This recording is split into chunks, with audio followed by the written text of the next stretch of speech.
Hi folks, welcome to the Fusion 360 CAD and CAM video for our threaded stud spacer.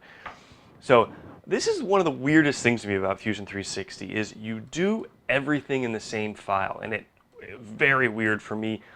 Once you get used to it, awesome. By the way, you can watch these videos slower or faster. In one of the corners here, there's a little, it would be the right hand corner, there's an option to speed up or slow down the playback speed. This is the part I want to work on. So if I click on it, you see I get the underline right here. So right click, isolate. Now we're only seeing the part I want to work on. New component, soft jaw. Automatically activates it. Now, great. R for rectangle. I'm going to scroll in. I'm going to pick this face right here and just start sketching. And that's one of my big things, folks, is I don't always know what I'm doing either. Just do it. And if you can't figure out why it's not working, watch YouTube videos, hop on the forums, reach out to us, but just do it. Don't get hung up here. Just play around with it. It's so much fun. I love this stuff. So I've got a rectangle. This is my soft jaw. I'm going to hit Q for press pull. And here's what's cool is, if you look at it from this point of view, I want it to go both directions. I want because the soft, well, here, I'll show you if I can here. This is what we're going to end up with. That's the goal at least. And what the place that we're working on right now is basically that plane. So take a look. Q, press pull. I'll actually pick all this stuff. I can go two ways. In the first way, I'll go 0.375, and the other way, I'll go 0.625. So now I've got this 1 inch thick, which is my soft jaw, correct. So bear with me here again. Click OK. I need to extrude out this shelf. Hit R for rectangle, click this plane, and it rotated around on me, no big deal. Right here, dimension it, 0.625 and 0.55. I played with the dimensions before we started filming.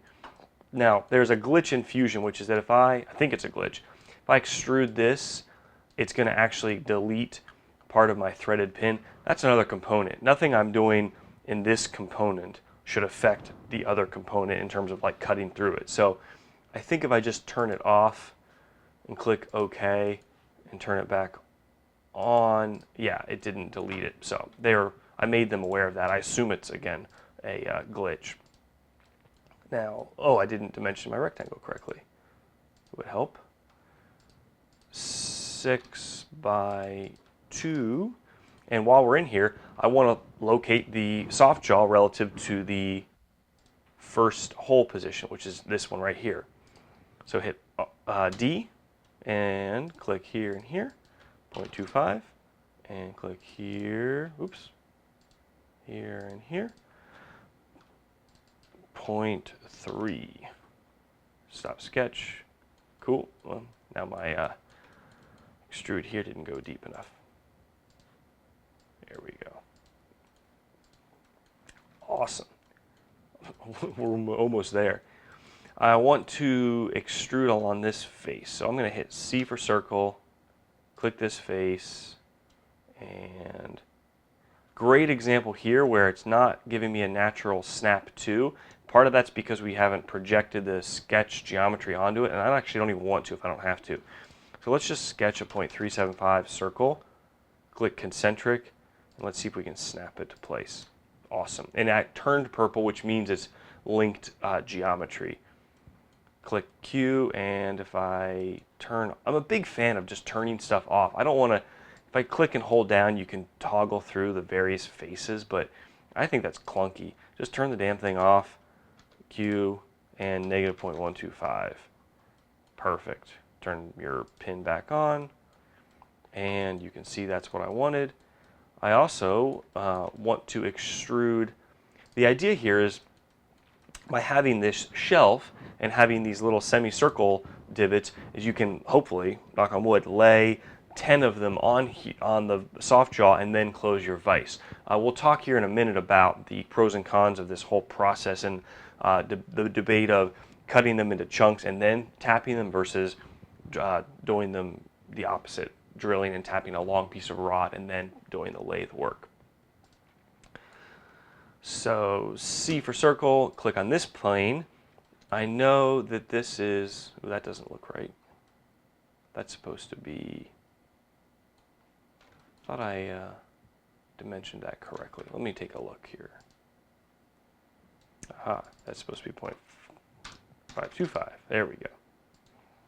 There we go. So now you can see that the clamp will create that little divot there. So to model that, I'm going to hit C for circle, click on this plane.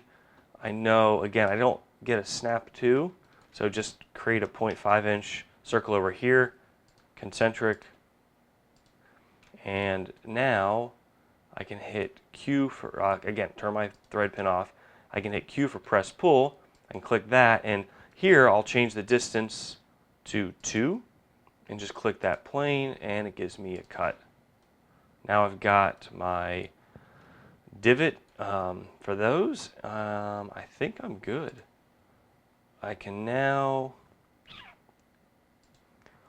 yep, I can go to create pattern, rectangular pattern. I use that a lot, so I moved it to the top here. Objects, I want a pattern. Again, turn my thing off. There'll be features, and it'll be, you pick them down at the bottom, which I don't know how I feel about that. It's fine once you learn it, but it's weird to me. And that. Direction along here, quantity 10, and extent would be 5.5. Oops, wrong way. Negative, try that way. Why does it look funny? Is that a glitch? It's showing me a bunch more. 1, 2, 3, 4, 5, 6, 7, 8, 10. Must be a glitch. Oh yeah, the graphics. The little turn, you can turn individual ones on and off, which is cool. So if we turn off the middle one, they're just not correct on my graphics card right now. No big deal. One last really cool thing on the CAD side. We turn our threaded pin back on. It's useful to see what that looks like with all of them together. So check this out. If I want to pattern those, not hard to do, but I don't want to type in those dimensions again, because a lot of times what I do when I pattern stuff is I play with how many I can fit and the spacing. So go to modify,